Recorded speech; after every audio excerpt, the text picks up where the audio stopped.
welcome to the first installment of the RPG Workshop Newscast. I'm your host, David Montgomery Blake. Since this is the inaugural episode, I wanted to tell you a little bit about myself and my history with role-playing games. Don't worry, it won't be long, and then we'll get to the news. I started playing RPGs way back in the early 1980s. For tabletop, I started with the basic red box set from 1983 of Dungeons & Dragons. I know, I'm not appropriately old school since I didn't start with the 1974 rule set, but I was also 9 years old and just trying to figure out what this whole RPG thing was all about. Unfortunately, I didn't get very far since I didn't have a group to play with for a few years. So I transitioned to computer role-playing games, which gave me similar bang for the buck, but I could actually play them by myself. From Wizardry to Ultima to Fantasy to Temple of Apshai, I devoured every computer RPG I could get my grubby little pirate hands on. And as I got older, RPGs began making their way to consoles. I would play them there as well. Dragon Warrior and Final Fantasy were favorites, though I also dug games like Dungeon Magic and Little Ninja Bros. Throughout this time, I began picking up different tabletop RPGs and giving them a go. I had a solid group of friends that were up for anything, so I was kind of lucky, even if I was the absolute worst game master on the planet. And now I'm 51 years old and have been immersing myself in role-playing games for decades. I'm not sure how I got here, from being the kid who would go to the store in the mall called The Ultimate Hobbyist to see what new games and miniatures were out, to the crusty old dude I am now. But hey, here I am. I have a lot of plans for RPG Workshop, but the one I wanted to start with is the easiest, and that is a simple news site for tabletop and digital RPGs, whether on console, computer, browser, or mobile. I've broken down the news between digital RPGs, which are more commonly thought of as video games, though people get in holy wars over platforms like PC, consoles, and mobile, so digital just seemed like the best description for now. I hijacked the term from the Game Design Roundtable podcast. If you're not listening to it, you really should. They're a great group. Anyway, there are digital RPGs, tabletop RPGs, and then game development news. Most of the game development news is on the digital side, but every now and again I'll find articles dedicated to design and creation of tabletop RPGs. After the core news, I'll cover what I've been playing lately. It'll most likely be RPG centric, but depending on the week, it might be something like, played a lot of Tekken and boy do I suck at it. Finally, at the end of the episode, I'll cover the featured game of the episode. Currently, I'm planning on releasing the episode every 2 weeks. If you find anything that I've gotten wrong, please do not hesitate to reach out to me at contact@rpgworkshop.com. Also, if you find a cool news item or a press release for a new RPG product, please let me know at the same address. You can follow RPG Workshop on X, Facebook, Instagram, and Blue Sky. With all that out of the way, let's get on to the news.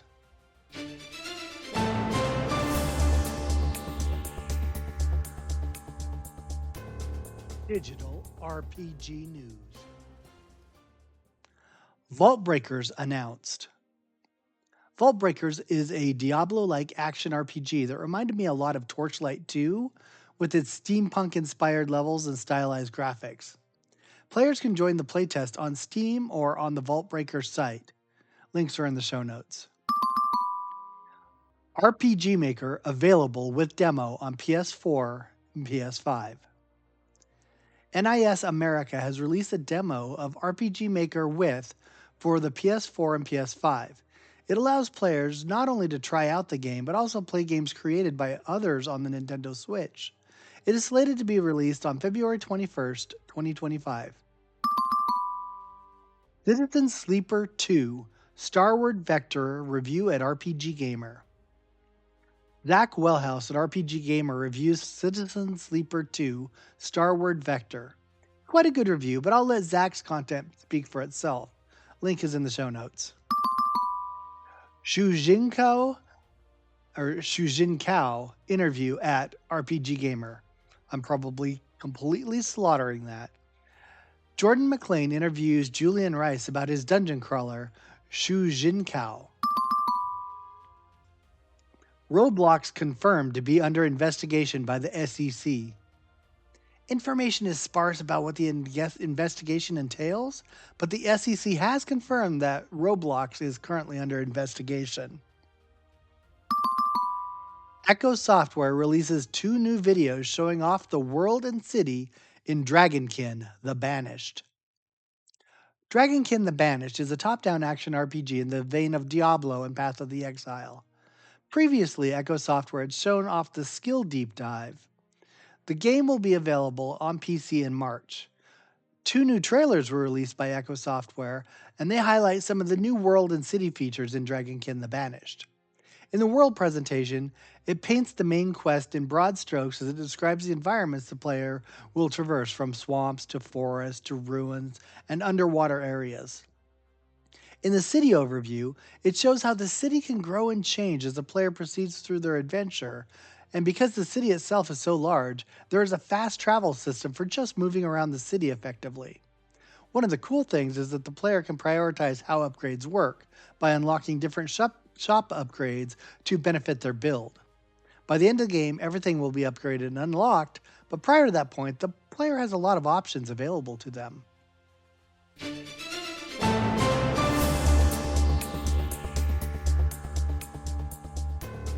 Tabletop RPG News. Coping with cancellation of game sessions. It's happened to us all. We get excited about a game session, get everything ready, only to have everyone cancel so it cannot continue. And often it becomes habitual. Michael Treska looks at this phenomenon and how to get back on the horse. Pathfinder 2 adds 2 new classes. Charlie Hall writes up a description of 2 new classes for Pathfinder on Polygon. They will be included in the new Battlecry book. These 2 new classes will be the Guardian and the Commander. Romantic tabletop RPGs. Bell of Souls releases an article about romantic games for Valentine's Day. Pathfinder, Guns and Gears Remastered, now out. The new edition of Guns and Gears has been released by Paizo. It includes blazing guns and exciting technology to an already vast amount of equipment and skills in the Pathfinder universe.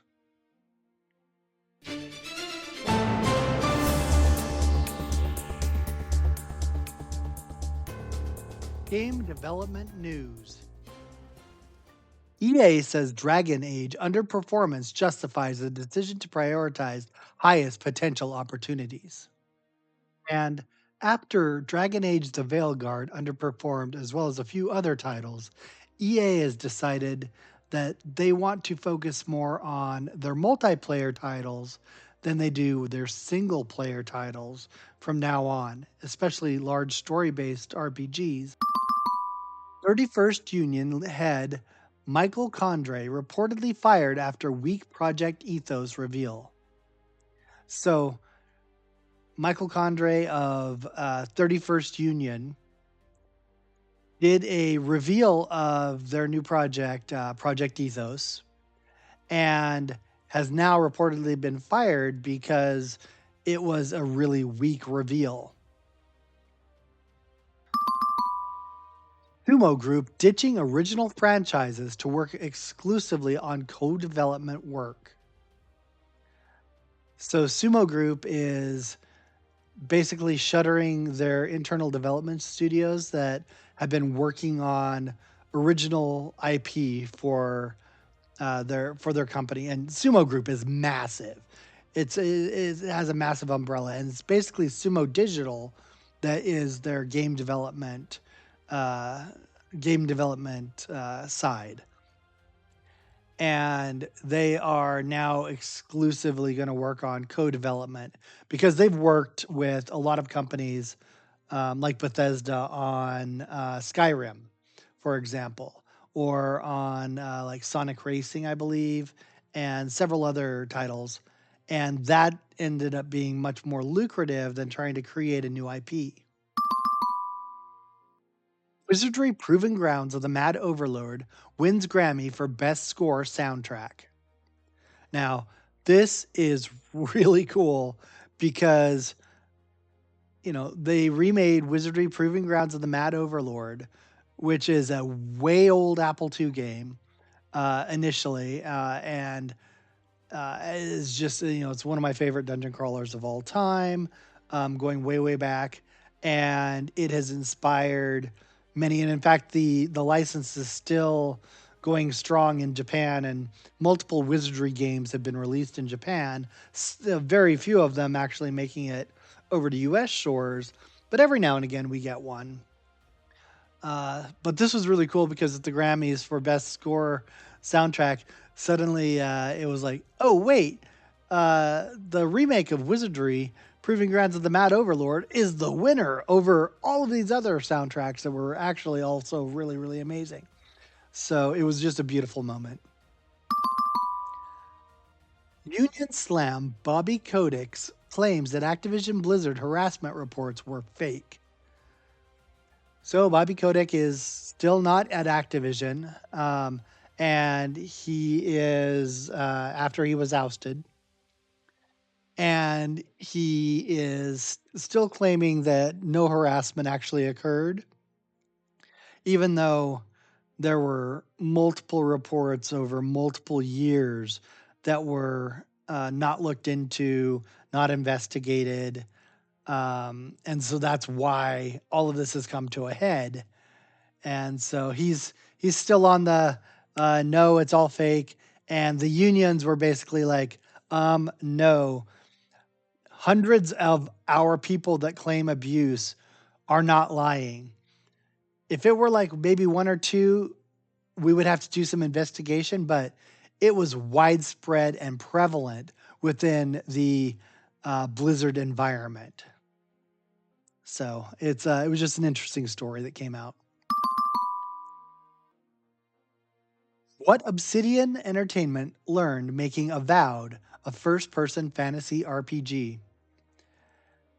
Now, this is a kind of a cool article. I kind of skimmed over it because I just barely found it, and I need to get this out. But it's a cool lessons learned article about perspective, like first person perspective, and how that changes a number of gameplay elements in a role playing game. And so it was pretty cool. It's the kind of thing that as a player that has played first person role playing games, it's very cool. It's almost, it's not cool. It's like it's very intuitive where you're just like, oh, well, of course that's the way it works. I've played Fallout, I've played Skyrim. But coming at it from a design standpoint, there are a lot of decisions that need to be made on your viewpoint, your proximity to items and characters, and how to interact with the world that we don't have in third person games. So it's pretty cool little take on it. Highly recommend reading it. Greenheart Necromancer reinvents the idle game genre. Now, I know that idle games aren't usually considered RPGs, even though some of them have stats. They often all have stats because numbers go up, and that's what we want to see in an idle game. Um, but one of the things that Greenheart is doing, this Greenheart Necromancer, is you are a gardener who needs to tend a plant, and you can do a lot of different things with this plant, and the plant can die, but because you're a necromancer, you can revive it. And that's the mechanic that keeps the game moving forward. And so it's a very interesting look at trying to remove some of the predatory mechanics that are in idle games and that have made their way into advert gaming, mobile gaming, and such, because they have that same sort of slot machine number goes up, obsessive compulsive feel about them.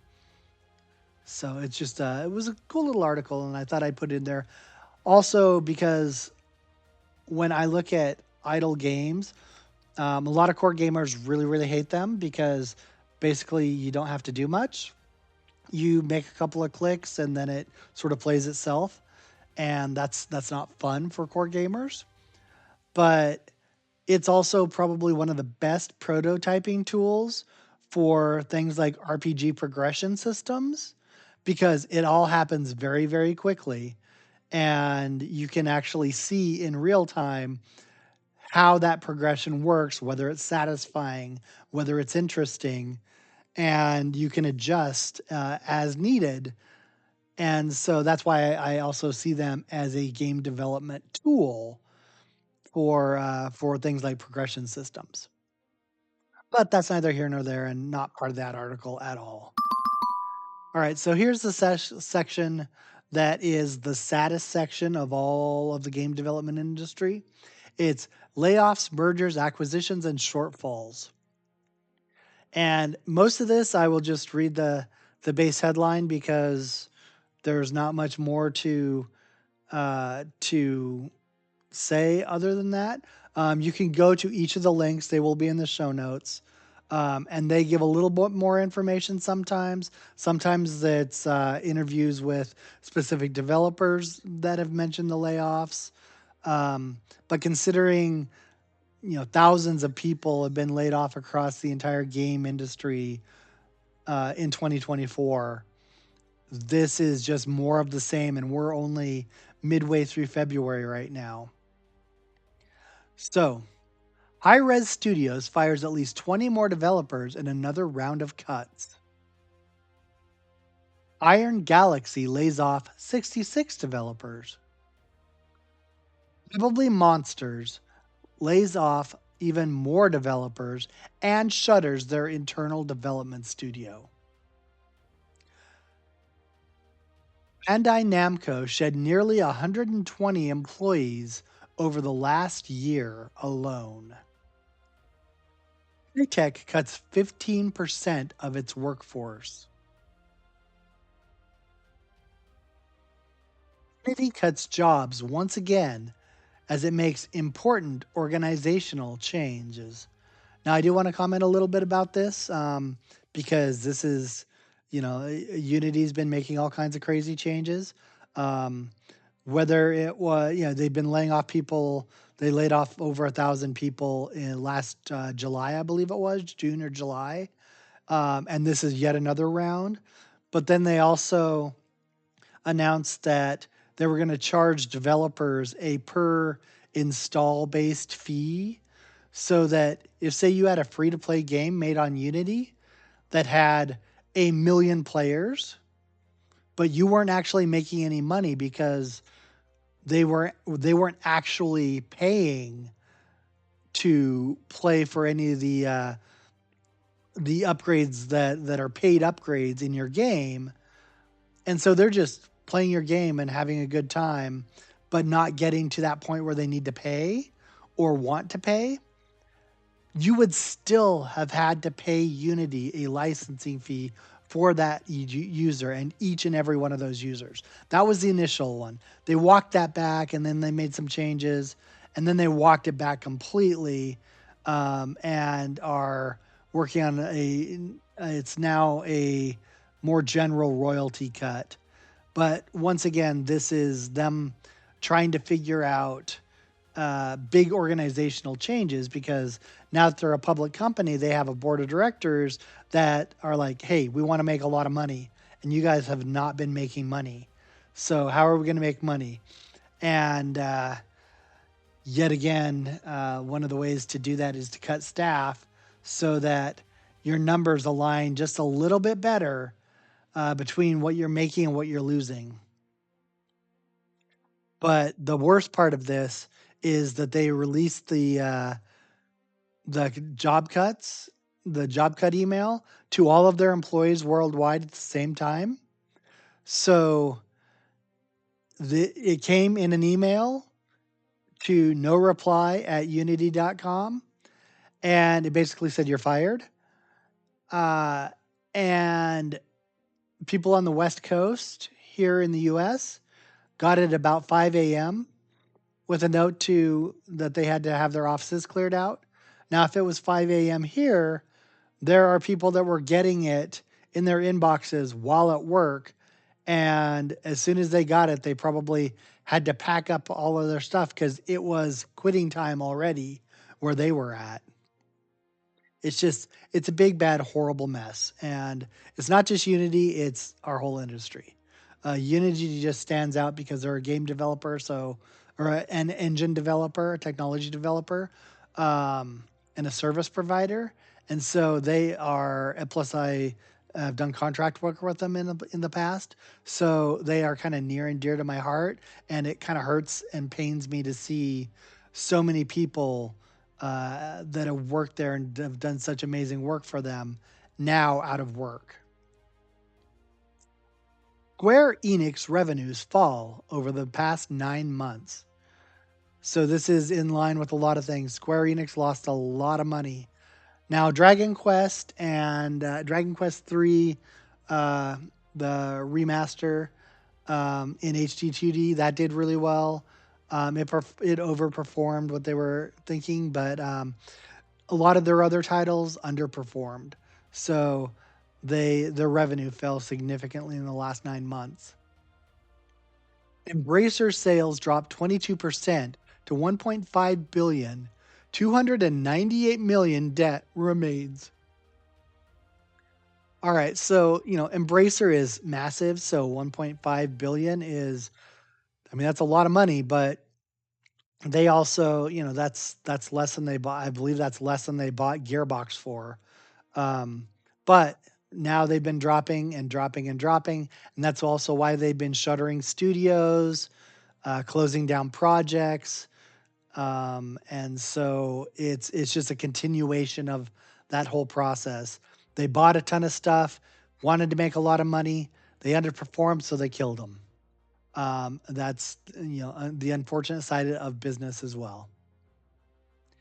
Ubisoft revenues decline 31.4% to 999 million, sorry, 990 million euros.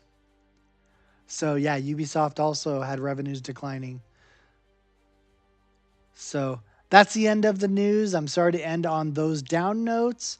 I might need to restructure that a little bit better so that there's uh, there's high notes. I'll have to look at that for the next episode, um, because hopefully there won't be nearly as many cuts and studio closures as there were for this episode. Because I'm still trying to catch up from this is the first episode, but it's also mid February now. So January and February have gotten us here, even though most of this is from February 1st on. So it's kind of scary.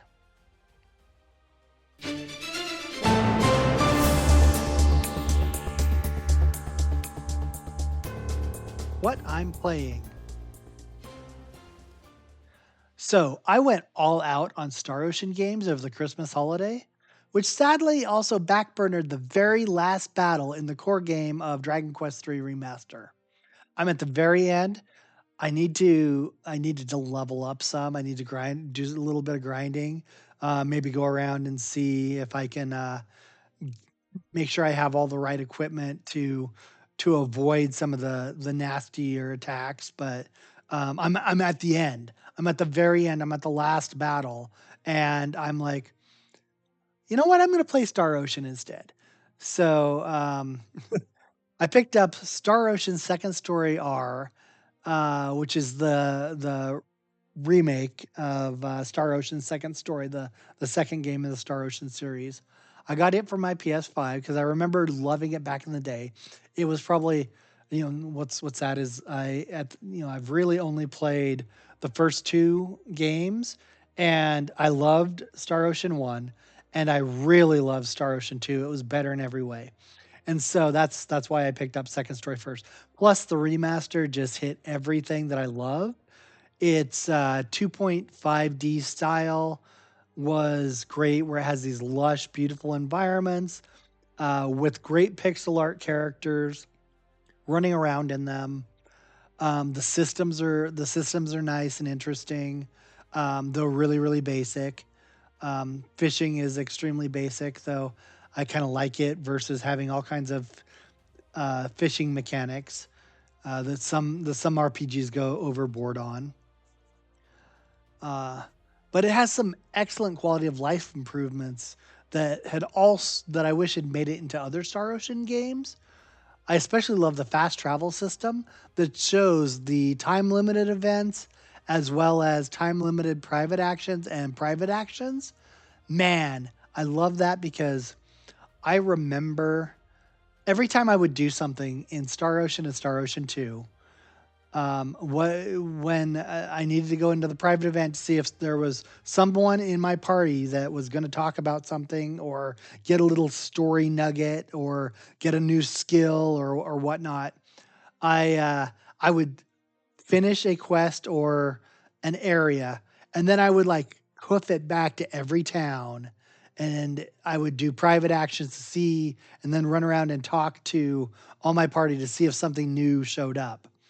And man, backtracking sucks in games, especially if nothing actually is there.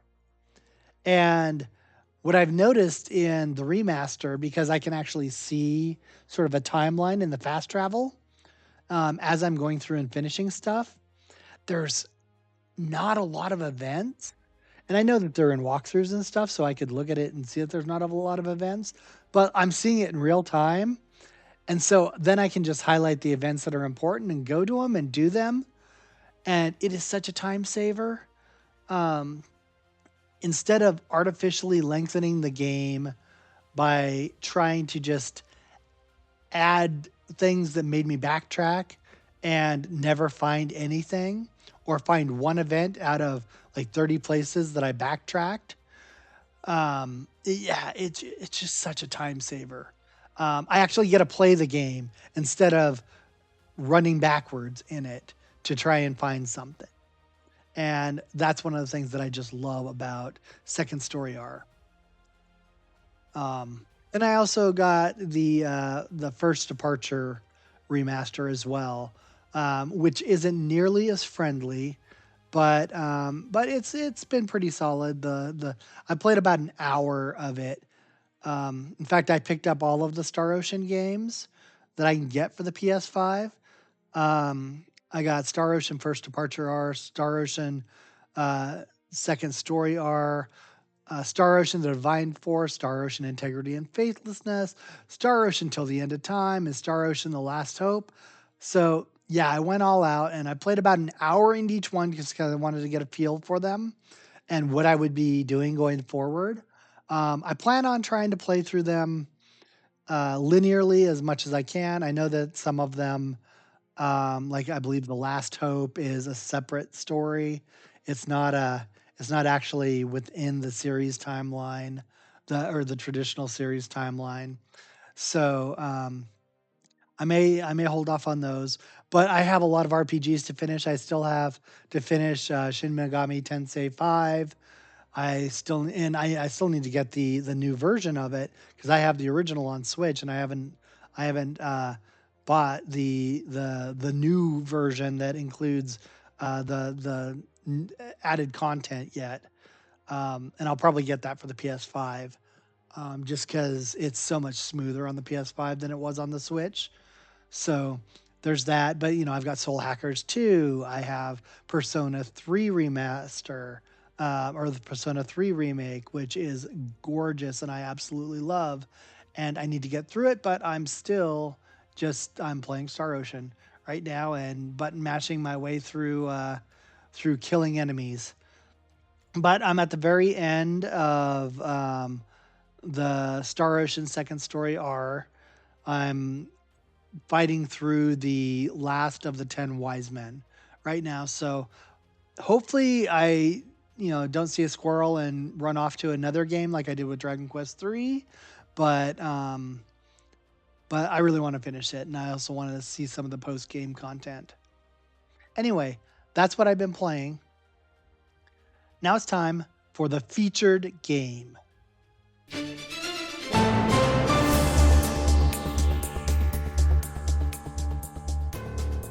Featured game. This episode featured game is Wild Arms 3. While it was originally released for the PlayStation 2 in 2002, it is currently available for PlayStation Plus subscribers. It takes place in a sepia-toned desert planet of Filgaia, which is the same planet from Wild Arms 1 and 2, but now it's all sepia and it's all desert. So it's a whole lot of brown all the time. And which also, it fits that spaghetti western feel, but man, it's brown. Anyway, it has characters that are very inspired by spaghetti westerns, much more so than the previous games. Um, Plus they did something that's kind of interesting, kind of weird, kind of annoying. You can't just wander around and find new place, towns, and dungeons and stuff, which is also one of the fun things about exploring RPG worlds. Instead, you have to talk to people and you have to plot a course out to find these new towns or these dungeons or these areas. And while that is intuitive in some ways, because why would you know that across this vast desert there's this town unless they tell you exactly how to get there? Follow these points but yeah, it gameplay wise it just does not play well, and it ends up being more frustrating than anything else. At least that's my opinion. I do like that they tried to do something new. I just didn't like the execution of it. One of the funniest things, however, about Wild Arms 3 is that in the battles, characters run amok while waiting for their turn. I know why they did this. In active time battles, it's boring to wait for progress bars to load so you can take your turn. You just end up watching progress bars filling on static screens. And this was supposed to break that up, and it does. But it's still kind of crazy watching everyone run around randomly in a battle arena like they're crazy as you just wait for your turn. Still, the game works pretty well today, or at least better than Wild Arms 2, which I still love, but is much harder to pick up and go back to now. The characters are a lot of fun too, with names like Virginia Maxwell, Clive Winslet, and Gallows Carradine. I felt like I was in a Western, with a little kung fu mixed in. But damn, when I read the Amnesiac's name, I laughed out loud. Jet Enduro. Wow, it sounds like someone that should be skating their way to Revolution in Jet Grind Radio. Jet Enduro. Man, I laughed. I thought that was so funny. I had completely forgotten about that because it has now been decades since I played Wild Arms 3 because I bought it when it first came out on the PlayStation 3 or PlayStation 2. And so, yeah, it's literally now been at least 2 decades. All in all, it's a pretty solid game, even if the presentation is largely brown. Well, that brings us to the end of this episode of the RPG Workshop Newscast. Remember to like and subscribe if you find this news remotely intriguing. Please send any comments my way at contact@rpgworkshop.com.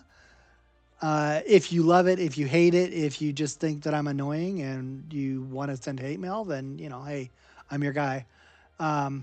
You can also find RPG Workshop on X, Facebook, Instagram, and Blue Sky.